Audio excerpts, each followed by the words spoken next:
nous étions 10 000 et 106 tracteurs. Que Rousset et ses compagnons d'aventure en fassent autant. Nous ne voulons pas de ce projet. La population n'en veut pas. Et sous Sarkozy comme sous Hollande, c'est non.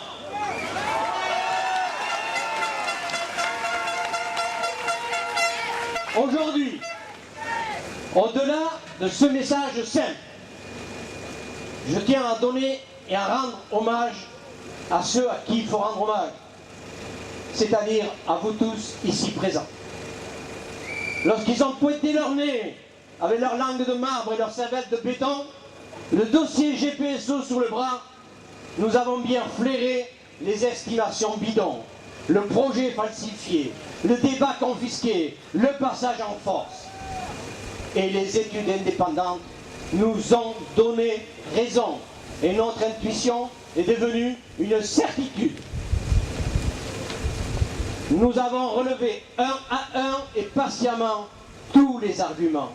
Nous les avons expliqués longuement dans de très nombreuses réunions publiques, petites et grandes, sans relâche. Et une même conscience partagée s'est levée. C'est vous tous, une force immense, quelque chose d'inespéré, d'inattendu. C'est vous tous, les agriculteurs, et vous tous ici présents, quelque chose que eux-mêmes n'avaient pas pu imaginer. Désormais, nous sommes devenus leur mauvaise conscience. Ils savent que le temps, jour après jour, nous donne raison. Et ils veulent faire vite et rendre ce projet inéluctable. Ils se réunissent pour dire que tout va bien. Bonne nouvelle, ça veut dire que tout va mal. Tant pis, disent-ils, pour la dette abyssale, qui est depuis le mois dernier pour RFF de 29,6 milliards, presque 8 pour la SNCF et 13 milliards pour le service administratif de la dette, que personne ne connaît, à part le canal enchaîné. Ce service qui n'a été créé que pour planquer dans un tiroir 13 milliards de dettes. Voilà, et l'État subventionne les intérêts tous les ans. Vous avez bien compris, ça fait presque 50 milliards de dettes, et c'est nous qui payons.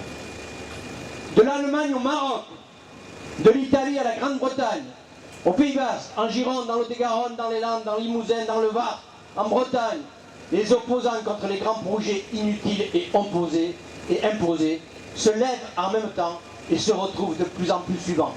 Et ça, c'est la nouvelle donne de ce siècle.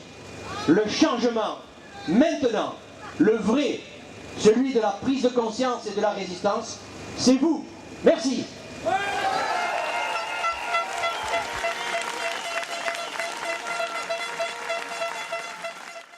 Je suis là, partout, j'ai resserré les murs, j'ai imposé ma surveillance, caméra partout dans les rues, j'ai approfondi les frontières, un rempart pour le tiers-monde, un champ de tir pour les enfants, histoire que les affaires montent. Je ne défends pas l'être humain, je défends les capitaux, j'instaure les règles du commerce en faveur des occidentaux. Je suis là, déplié en sans croire contre le rien, au service de la croissance et droits de l'homme, j'en rigole bien. Je me cache derrière des idéologies pour que l'opinion soit d'accord. J'ai imposé la biométrie sur vos passeports, j'ai fabriqué la peur.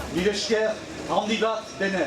Merci à tous d'avoir répondu à cet appel important lancé par les associations de défense de l'environnement qui s'intéressent à ce projet et d'avoir répondu également à la demande des élus. C'est l'ensemble de la population du Pays Basque, du Béarn, des Landes et bien sûr du Lot-et-Garonne. Les représentants sont venus de partout. Ce sont les opérateurs, RFF, SNCF, qui par intervention, lobbying, à tous les étages de nos institutions, tentent de faire imposer un projet inutile pour la population et pour la société, alors que d'autres solutions existent. C'est aussi la falsification des chiffres relatifs au trafic actuel de fret et de voyageurs. Souvenez-vous de ce qu'on disait en 2002 et lors du débat public en 2006. 240 trains allaient saturer les lignes qui passaient en Pays Basque. Dès 2012, nous sommes en 2012, Et quel est le constat? Aujourd'hui, moins de 80 trains passent en Pays Basque. Les chiffres sont têtus. Mais nous aussi, nous le sommes. Et nous sommes là pour le rappeler. C'est aussi asséné, sans vergogne, que les retombées pour le développement local sont évidentes et substantielles, que le progrès est au bout du bout de la vitesse, alors que par exemple les études du Conseil régional de Champagne-Ardenne pointent que les effets de la LGV pour Reims sont loin d'être évidents en matière de concurrence par rapport à d'autres villes, Rouen, Amiens ou Orléans, qui n'ont pas de LGV.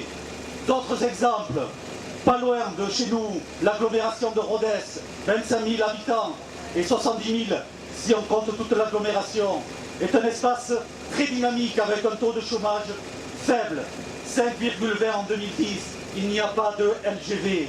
Le dynamisme, on le sait, et il faut le dire et le redire, ce n'est pas la grande vitesse à tout prix, c'est le fruit de la volonté des femmes et des hommes qui s'investissent sur leur territoire parce qu'ils veulent le développer ensemble. Mais la Cour des comptes en 2008 a établi un rapport. Le lancement de nombreux projets dont la rentabilité socio-économique est insuffisante est d'autant plus discutable que les bilans qui sont faits a posteriori des LGV et que nous connaissons aujourd'hui, ce qui rend les décisions qui vont être prises très importantes. Nous ne pouvons pas faire comme si nous ne savions pas et nous ne connaissions pas ces informations. Ceci met en évidence une rentabilité bien plus faible qu'espérée initialement. En raison de quoi? Ce que les associations et les élus disent depuis des décennies, d'une sous-estimation des coûts et d'une surestimation des trafics.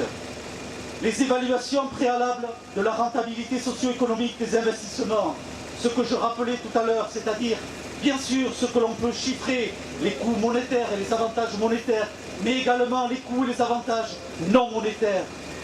Et ceci démontre que ce projet n'est pas justifié économiquement. C'est le rapport de la Cour des comptes de 2008.